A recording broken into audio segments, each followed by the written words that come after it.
అందరికీ జై భీములు. నా పేరు బత్తిన లక్ష్మణ్ శేఖరు. ఆంధ్రప్రదేశ్ గిరిజన సంక్షేమ సంఘం రాష్ట్ర కన్వీనర్గా పనిచేస్తున్నాను. ఏదైతే ఈ మధ్యకాలంలో మనం చూసాం, నెల్లూరు నగర మేయర్ గారు తన పదవిని అధిరోహించి దాదాపు 4 సంవత్సరాలు పూర్తయితే ఈరోజు కొంతమంది కార్పొరేటర్లు ఆమె పని విధానం బాగలేదని, ఆమె అవినీతికి పాల్పడిందని, ఆమె గద్దెను దించాలని ఒక అవిశ్వాస తీర్మానాన్ని ప్రవేశపెట్టిన విషయం మనకు అందరికీ తెలిసిందే. అయితే మేము అడుగుతున్నాం, వాళ్ళని సూటిగా ప్రశ్నిస్తున్నాం. మీరు ఏ ఆధారాలు పెట్టి, ఏ ఆధారాలు నిరూపించి ఆ అవినీతి అని చెప్తున్నారు?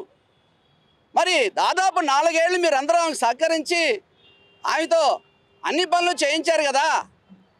కేవలం ఒక గిరిజన మహిళని, గిరిజనుల్లో ముఖ్యంగా అట్టడుగున్నటువంటి తెగ యానాదులు కాబట్టి, అమాయకంగా ఉంటారు కాబట్టి సామని చెప్తారు పెద్దవాళ్ళు. పిచ్చుక మీద బ్రహ్మాస్త్రం ప్రయోగించారు. గౌరవనీయులు డాక్టర్ పొంగూరు నారాయణ గారు చాలా ఉన్నతమైనటువంటి మనస్తత్వం గలవాళ్ళు. అలాంటి వారిని కూడా ఒక ఎమ్మెల్యే గారు ఆయనే ఆ పోట్లూరు శ్రవంతి గారికి రాజకీయాలు నేర్పించి తన పక్కనే తిప్పుకొని అన్నీ కూడా అవకాశాలు కల్పించి ఈరోజు ఆయన చెప్పేటువంటి ప్రతి పనికి తల ఊపలేదనే ఉద్దేశంతో ఆమెని కేవలం 1 ఇయర్ పీరియడ్ ఉంది. 1 ఇయర్ పీరియడ్లో అవిశ్వాస తీర్మానం ప్రవేశపెట్టి మీరు ఏం సాధిస్తారండి? కొత్తగా వచ్చేటువంటి మేయర్ గారికి కనీసం 1 ఇయర్ అంటే 3 నెలలు 2 నెలలు మళ్ళీ ఎలక్షన్కి వెళ్ళిపోతారు. ఈ 8 నెలల పీరియడ్లో కొత్తగా వచ్చే మేయర్ గారు ఏం సాధిస్తుందండి? అన్నీ మీకే తెలుసు అనుకుంటున్నారా? అంటే గిరిజనులు అంటే చిన్నచూపా?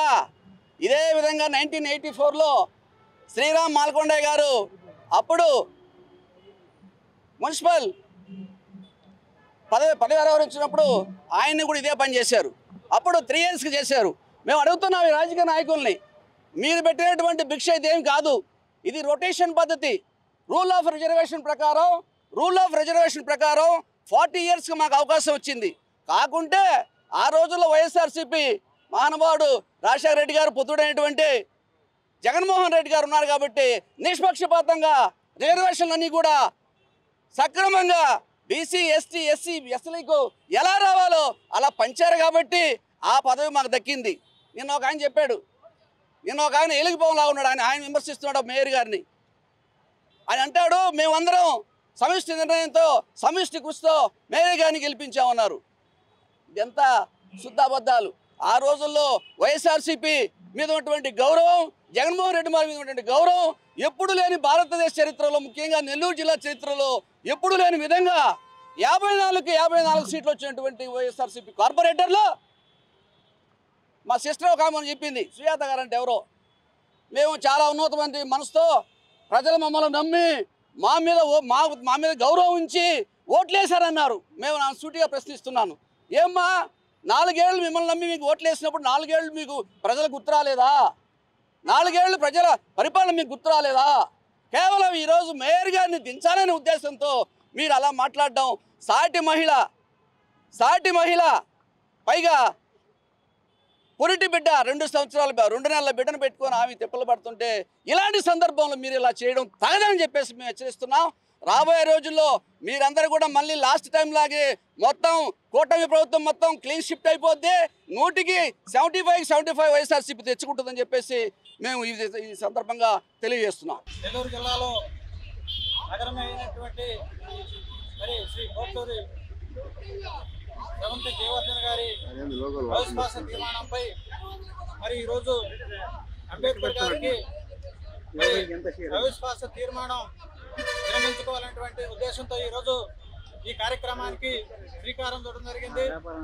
మరి అయితే స్వాతంత్రం సిద్ధించి 78 సంవత్సరాల తరుణంలో మరి ఆంధ్రప్రదేశ్లో అనేక రాజకీయ పార్టీలు ఉద్భవించి మరి ఏదైతే ఎస్సీ, ఎస్టీ, బీసీ మైనారిటీలు ఉన్నారో వాళ్ళందరూ కూడా రాజ్యాంగ పరంగా ఏదైతే రాజ్యాంగంలో అభివృద్ధిపరిచినటువంటి ఏదైతే రిజర్వేషన్ ఫలాలు ఉన్నాయో అవన్నీ కూడా అమలు చేస్తున్న పరిస్థితి మరి ఈ రాష్ట్రం అన్ని రాజకీయ పార్టీ నాయకులకి తెలుసు.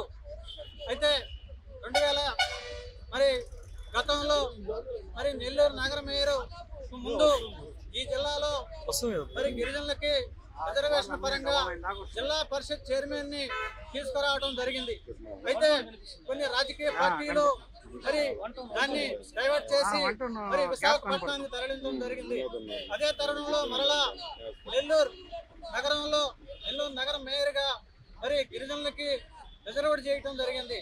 మరి అందులో భాగంగా ఆనాడు నెల్లూరు జిల్లాలో మరి అన్ని రాజకీయ పార్టీలు మరి గిరిజనులకు సంబంధించినటువంటి రిజర్వేషన్ పరంగా మేయర్ అభ్యర్థిని ప్రకటించడం జరిగింది. అదే తరుణంలో ఆ రోజు వైఎస్ఆర్ కాంగ్రెస్ పార్టీ నుండి మరి గిరిజన బిడ్డ యానాది మహిళ అయినటువంటి గౌరవ శ్రీ పోట్లూరు శ్రవంతి గారు మరి ఆ రోజు కార్పొరేటర్ గా గెలుపొందడం జరిగింది. తర్వాత మరి ఆమెకి నగర మేయర్ గా మరి ఆ రోజు డిసైడ్ చేయడం జరిగింది. అప్పటి నుంచి ఈ జిల్లాలో నగర మేయర్ అభ్యర్థిగా మరి ఆ రోజు గెలుపొందిన తర్వాత నగర మేయర్ ఈ రోజుకి మరి అనేకమైనటువంటి మరి ఎదుర్కోవడం జరుగుతూ ఉంది సంఘటనలు. మరి రాజకీయ పార్టీలు మరి ఈరోజు అనేక ఇబ్బందులకు గురి చేస్తున్నటువంటి తరుణం మరి ఈరోజు చూస్తూ ఉన్నాం. ఇది చాలా అన్యాయం. ఎందుకంటే ప్రజాస్వామ్యంలో మరి ఒక వర్గానికి ఒక జాతికి మరి విధించినటువంటి ఏదైతే రిజర్వేషన్ ఉందో రిజర్వేషన్ పరంగా ఈరోజు ఈ నెల్లూరు నగరంలో నగర మేయర్గా వారిని డిసైడ్ చేసి మరి 4 సంవత్సరాలు పూర్తి చేయడం జరిగింది. గతంలో కూడా అనేక దుష్ప్రచారాలు ప్రయోగం చేసి నేరపడినటువంటి అనేక కేసులు బనాయించి వారిని అనేక ఇబ్బందులుగా గురి చేయడం జరిగింది. వీటిపైన కూడా ఆ రోజు పురపాలక శాఖ మంత్రి గౌరవనీయులు పెద్దలు శ్రీ పొంగూరు నారాయణ గారిని గిరిజన సంఘాల తరపున ఆ రోజు విజ్ఞప్తి చేశాం. సార్, మీరు ఎప్పుడో స్వతంత్రం వచ్చిన తర్వాత గిరిజనులకి మొట్టమొదటిగా ఏదైతే రిజర్వేషన్ పొలాలు ఉన్నాయో అందులో ward member, sarpanch, MPTC, ZPTC, councillor మరి ఆ స్థాయి వరకే మరి పదవులు అనుభవించడం జరిగింది. ఇప్పుడు గత 78 సంవత్సరాల తర్వాత మరి ఈరోజు మా గిరిజన బిడ్డ అయినటువంటి ఈరోజు పోట్లూరు శ్రవంతి గారికి నగర మేయర్ అవకాశం పెద్దలు అవకాశం కల్పించడం జరిగింది. మరి ఇప్పుడు మళ్ళా ఇబ్బందులు పెట్టే పరిస్థితులు ఉన్నాయి. అనేక కేసులు బనాయిస్తూ ఉన్నారు. గిరిజనుల పైన అనేకమైనటువంటి నేరాపరణలు కలిగించి ఆమెని ఆ పదవి నుండి తొలగించాలనేటువంటి కుయుక్తులు పంతా ఉన్నారు. వీటన్నిటికి కూడా స్వస్తి పలికి పూర్తి సకాలంలో 5 ఏళ్ల పాటు ఆమెని మేయర్గా చూడాలనేటువంటి ఆలోచన రోజు విజ్ఞప్తి చేయడంతో మరి 4 సంవత్సరాల తరుణంగా ఇప్పుడు మరలా అదే ఆలోచనతో మరి ఈరోజు అవిశ్వాసం పెట్టి మరి వారిని దించేయడం చాలా అన్యాయం, దుర్మార్గం. ఎందుకంటే 4 సంవత్సరాలు పూర్తయింది. ఇక ఏడాది పాటు ఆమెకి అవకాశం ఉంది కాబట్టి పెద్దలు గౌరవనీయులు మరి రాష్ట్ర ముఖ్యమంత్రి వర్యులు నారా చంద్రబాబు నాయుడు గారు, అదేవిధంగా డిప్యూటీ కలెక్టర్ అయినటువంటి మరి పవన్ కళ్యాణ్ గారు, అదే నారా లోకేష్ గారు, మీరందరూ కూడా విజ్ఞప్తి చేస్తా ఉన్నాం గిరిజనుల తరపున.